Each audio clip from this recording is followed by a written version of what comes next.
Student, GB tutorial में आप सबका स्वागत है। स्टूडेंट, आज से हम स्टार्ट कर रहे हैं यहाँ पे 10 की बैच। तो एक भी लेक्चर यहाँ पे मिस नहीं करना है। उससे पहले एक बार 9th अच्छे से आपका क्लियर हो गया है, एग्जाम भी अभी हो गई है, जो भी हुआ है वॉट एवर, कुछ याद है मैडम कुछ हुआ नहीं, वॉट एवर अभी सब के सब छोड़ दो। अभी यहाँ पे पूरा फोकस हमें करना है 10th के एग्जाम यानी 10 के पूरे साल के ऊपर। ठीक है स्टूडेंट, हर एक लेक्चर अच्छे से करो। मैं यही ट्राई करने वाली हूँ कि आपको हर एक टॉपिक अच्छे से क्लियर हो जाए और आपको फिजिक्स में यानी कि इन शॉर्ट साइंस में आपको सबसे अच्छे मार्क्स मिले। यही मेरा मोटो है। ओके, सो इसके लिए आपको हर एक वीडियो अच्छे से देखना है, ज्वाइन रखना है और कंटिन्यूटी रखनी है। That's it. क्लियर हो गया स्टूडेंट? चलो लेट्स सी। तो हमारा फर्स्ट चैप्टर है gravitation. So you know about the gravitation. तो बचपन से हम सीखते हैं व्हाट इज द ग्रेविटेशन, क्या होता है ग्रेविटेशनल फोर्स। ग्रेविटेशन अगर आपके सामने यानी माइंड में आ गया तो कौन से साइंटिस्ट का नाम आता है? Yes exactly, Newton. यानी जो न्यूटन थे उनने यहाँ पे ग्रेविटेशनल का जो फोर्स है वो उन्होंने डिस्कवर किया था। यहाँ तक हम क्लियर हो गए। ठीक है, तो अभी ये ग्रेविटेशन चैप्टर में दिया क्या है ये तो हमें पता है। तो हमें आगे वाला पार्ट यहाँ पे देखना है। ये तो सब बेसिक वाला पार्ट हमें पता है, बट आगे क्या क्या है कंसेप्ट वही तो हमें क्लियर करना है स्टूडेंट। क्लियर हो गया? अभी डाउट अभी क्लियर हो गया? Let's see. चलो अभी यहाँ पे ग्रेविटेशन में पहले हम क्या करेंगे? First before start this chapter we introduce यानी कि I will explain you about the force. Force क्या होता है, तभी हम जाएंगे यहाँ पे ग्रेविटेशनल फोर्स के ऊपर। ठीक है, अभी आपको स्टार्टिंग में कुछ क्वेश्चन पूछे हैं तो यहाँ पे कुछ इन्फॉर्मेशन मैं आपको बताती हूँ। आई होप उससे आपको थोड़ा सा जो क्वेश्चन थे वो क्वेश्चन आपके क्लियर हो जाएंगे। ठीक है, सो फर्स्ट पार्ट यहाँ पे क्या दिया है? Force. What is the force? तो फोर्स होता क्या है? फोर्स, ठीक है, तो सिंपल में फोर्स क्या होता है यहाँ पे? पुश और pull the object, pull a object, pull a object. ठीक है, ये तो बचपन से हमने लर्न ही कर लिया है, पुश और पुल द ऑब्जेक्ट। क्लियर हो गया? चलो अभी यहाँ पे नेक्स्ट वाला पार्ट। अभी फोर्स का यूनिट रहेगा ना, ये तो आपको बाद में आने वाला है, डोंट वरी। अभी नेक्स्ट वाला पार्ट। अभी फोर्स के यहाँ पे इफेक्ट भी होते हैं, टाइप भी है, दोनों पार्ट हमें यहाँ पे देखना है। सी, चलो अभी नेक्स्ट। अभी यहाँ पे फोर्स हम सबको पता है। फोर्स यानी क्या होता है? अगर हमें कोई चीज के ऊपर यहाँ पे फोर्स अप्लाई करते हैं, जैसे कि अभी यहाँ पे दो चीज हमने ली, जैसे कि यहाँ पे मैंने चौक रखा है, मान लो चौक को मैंने यहाँ पे फोर्स किया तो ये आगे आगे आगे मूव होगा। ठीक है, बट यहाँ पे दूसरा एक पार्ट, जैसे कि ये ब्लैक बोर्ड है, अगर मैंने इसको पुश किया तो ये मूव हो रहा है क्या? नो, क्यों नहीं हो रहा है यहाँ पे? तो इसका फोर्स ज्यादा है, इसका फोर्स कम है, इसलिए मैं मूव कर सकती हूँ। ठीक है, तो बहुत सारी बातें हैं, अभी इसमें डीप में हमें जाना नहीं है। पहले तो हमें यहाँ पे देखने उसके टाइप और उसके इफेक्ट। ठीक है, सो लेट्स सी। तो इसके टाइप कौन से दिए हैं? Force there are two type, there are mainly two types. So first one हमने यहाँ पे अभी ऐसे लेते हैं हम। First one is a yes contact force, second one is a non contact force. Clear हो गया? चलो अभी यहाँ पे देखेंगे ये फोर्स।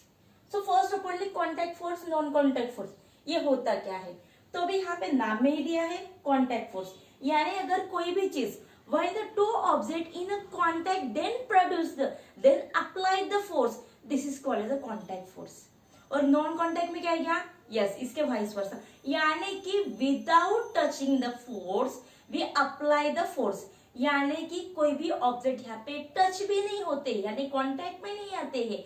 यानी इन शॉर्ट में आप ऐसे बोल सकते हैं, force is produce without touching the object. Okay, without contact the object, this is called as a non contact force. तो ये कौन से हैं वो हमें यहाँ पे देखना है। ठीक है, सो लेट्स सी। अभी यहाँ पे फर्स्ट में क्या है? फोर्स कैसे अप्लाई होता है? When two object in contact. ठीक है, contact, when two object in a contact then produce the. अभी यहाँ पे थोड़ा शॉर्ट में लिख रहे हो स्टूडेंट, ये आपको पूछने वाले नहीं है, पर सिर्फ थोड़ा बेसिकली, यानी आगे तो आपको पता है when two object in contact then produce the force, this is called as a contact force. ठीक है, या आप अलग सा ही कुछ बना सकते हैं, जैसे कि force is applied when the object physically in contact. Okay, यही भी आ सकता है। और यहाँ पे क्या आएगा, when two object without in contact, या कॉन्टैक्ट में नहीं आता है, object without in touching, when objects are not physically in contact, ठीक है, इन कॉन्टैक्ट, ये आता है नॉन कॉन्टैक्ट में। तब जो फोर्स फॉर्म होता है this called as a non contact force, ठीक है।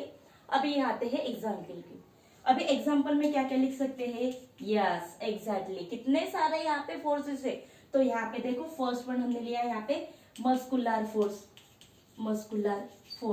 मैकेनिकल फोर्स है, देन उसके बाद आता है फ्रिक्शनल फोर्स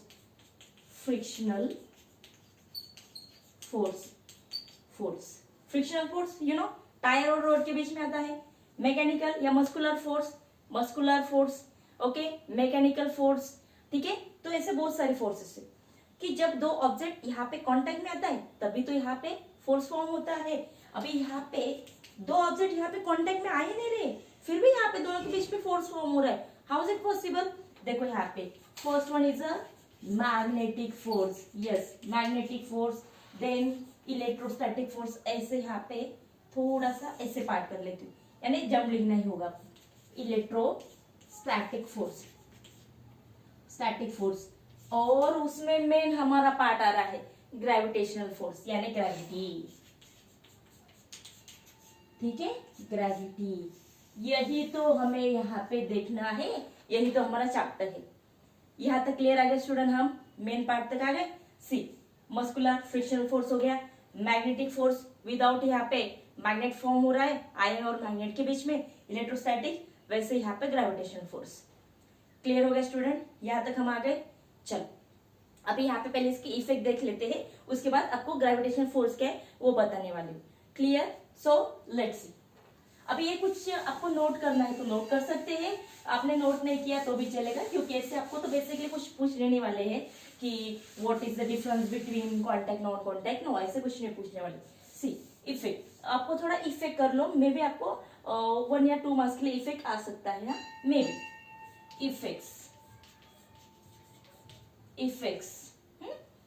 ऑफ फोर्सेस या फोर्सेस के इफेक्ट। फर्स्ट वन, अगर मैंने कोई चीज है, मान लो समथिंग, कोई चीज है मेरे पास, इसको मैं यहाँ पे फोर्स लगा रही हूँ, जैसे मान लो ये नैपकिन है, ओके, ये नैपकिन है, नैपकिन को मैं फोर्स लगा रही हूँ। अभी मैंने इसको यहाँ पे फोर्स लगाया तो यहाँ पे क्या हुआ, इसका शेप यहाँ पे चेंज हो गया, हुआ कि नहीं। अब इसकी साइज थोड़ी बड़ी है, इसको मैंने यहाँ पे थोड़ा फोर्स लगाया तो उसकी साइज मैंने क्या कर दी, छोटी कर दी, ठीक है। यानी हम यहाँ पे क्या बोल सकते हैं, change the shape and size, am I right. First हो गया। नेक्स्ट वाला पार्ट और भी आ सकता है, चेंज द डायरेक्शन।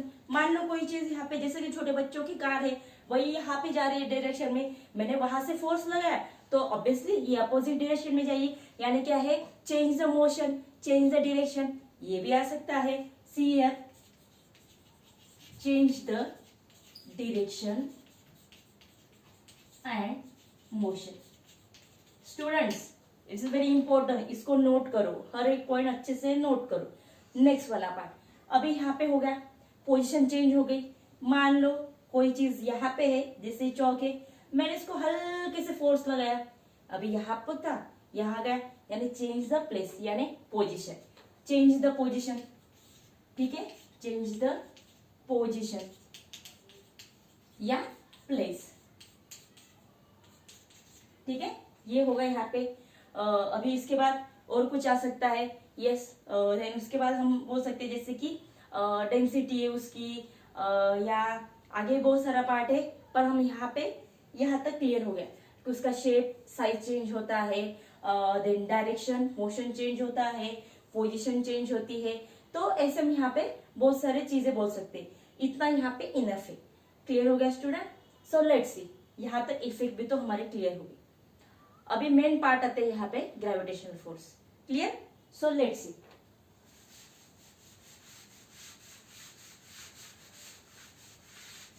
थोड़ा भी क्लीन कर लेती हूँ मैं। चलो अभी यहाँ गया हमारा ग्रेविटेशन यानी ग्रेविटी। ओके, ग्रेविटेशन, ग्रेविटेशन यानी ग्रेविटेशनल फोर्स। ग्रेविटेशनल फोर्स इसे बोलते हैं, ग्रेविटेशन ही हम यहाँ पे लिखेंगे, ग्रेविटेशन यानी ग्रेविटेशन फोर्स। अभी हम सबको पता है ग्रेविटेशन फोर्स क्या होता है। ओके, कोई भी चीज हवा में यहाँ पे जाती है ऊपर, यानी कि after throwing the any object then, या हम ऐसे बोल सकते हैं after throwing the any object then they towards the earth. कोई भी चीज हम यहाँ पे फेंकने के बाद, यानी ऊपर मैंने ऐसे फेंका, नीचे आया यहाँ पे। ओके, तो मैंने भाई प्रैक्टिकली आपको करके भी दिखाया। सो यानी इन शॉर्ट में हम सबको पता है, ये किसने बताया था, सर आइजैक न्यूटन। उनका नाम भी यहाँ पे पहले लिख लेते हैं, किसने करके दिखाया था यहाँ पे, वो उनका नाम है यहाँ पे सर आइजैक न्यूटन। ठीक है, न्यूटन, जिन्हें यहाँ पे हमने डिस्कवर किया था what is the gravitation force. ठीक है, ये तो हम सबको पता है, एप्पल ऊपर से नीचे गिरा था, उसके बाद में यहाँ पे क्लियर किया था। अभी यहाँ पे देखो, gravitation force this is also called as a universe force.